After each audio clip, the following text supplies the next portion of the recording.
Hi friends, welcome to Pavan stories. నేను మీ Pavan Kumar Pentu. Sunday వచ్చేసింది కదూ. ఐతారం ముచ్చట్లకి స్వాగతం. అడేలిలో మహాపోచమ్మ పునఃప్రతిష్టాపన ఉత్సవాలు అంగరంగ వైభవంగా జరుగుతున్నాయి. వాటి గురించి చిన్న వివరణ ఈరోజు ఐతారం ముచ్చట్లలో. తెలంగాణ జిల్లాలో కల్పవల్లిగా, జిల్లా ఇలవేల్పుగా పూజలు అందుకుంటున్న అడెల్లి మహాపోచమ్మ విగ్రహ ప్రతిష్టాపనోత్సవాలు అంగరంగ వైభవంగా సాగుతున్నాయి. చుట్టూ ఉన్న సహ్యాద్రి శ్రేణులు వేదమంత్రాల ఘోషలో మార్మవుతున్నాయి. అడవి మధ్యలో ఉండే అడెల్లి జనసందోహంగా మారుతోంది.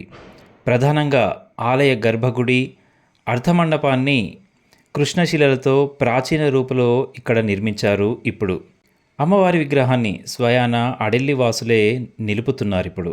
అడెల్లి పోచమ్మ ఆలయ పునర్నిర్మాణ ప్రక్రియ 2023లో ప్రారంభమైంది. అమ్మవారి గర్భగుడిని కృష్ణశిలలతో నిర్మించాలని నిర్ణయించారు. 2024లో ఏడాది కాలంలో నిర్మాణ పనులు పూర్తి చేశారు. గర్భగుడి, అర్ధమండపాన్ని నిర్మించేందుకు తమిళనాడు నుంచి కృష్ణశిలలను తెప్పించారు.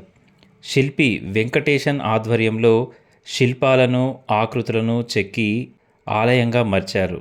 అడెల్లి పోచమ్మ నూతన విగ్రహాన్ని తమిళనాడు నుండే తీసుకొచ్చారు. మహాబలిపురంలో విగ్రహాలను తయారు చేసే కృష్ణశిలలతోనే అమ్మవారి కొత్త రూపును తీసుకొచ్చారు.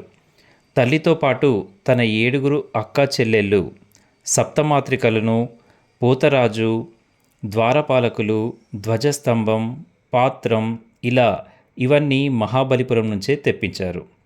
వందల ఏళ్ల క్రితం నిర్మించిన ఆలయాలు ఇప్పటికీ చెక్కు చెదరకుండా ఉన్నాయి. ఇందుకు కారణం వాటిలో ఎక్కడా సిమెంటు, ఇటుక వంటివి వాడకుండా కేవలం రాళ్లతోనే నిర్మాణాలు చేపట్టారు.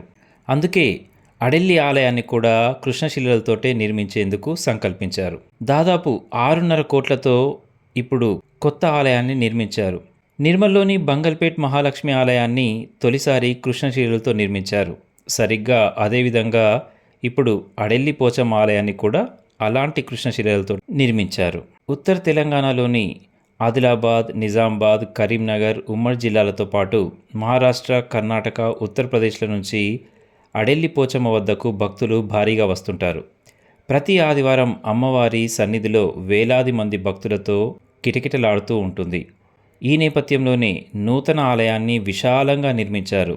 ఒకేసారి వందల సంఖ్యలో భక్తులు దర్శించుకునేలా మండప నిర్మాణం చేపట్టారు. ఎంతో అద్భుతంగా సహ్యాద్రి శ్రేణుల మధ్య అడవిలో ఉన్నటువంటి మహాపోచమ్మ ఆలయాన్ని దర్శించుకోవాలంటే అదృష్టం కూడా కాస్త ఉండాల్సిందే. అమ్మ దయకు మీరు పాత్రులు కండి.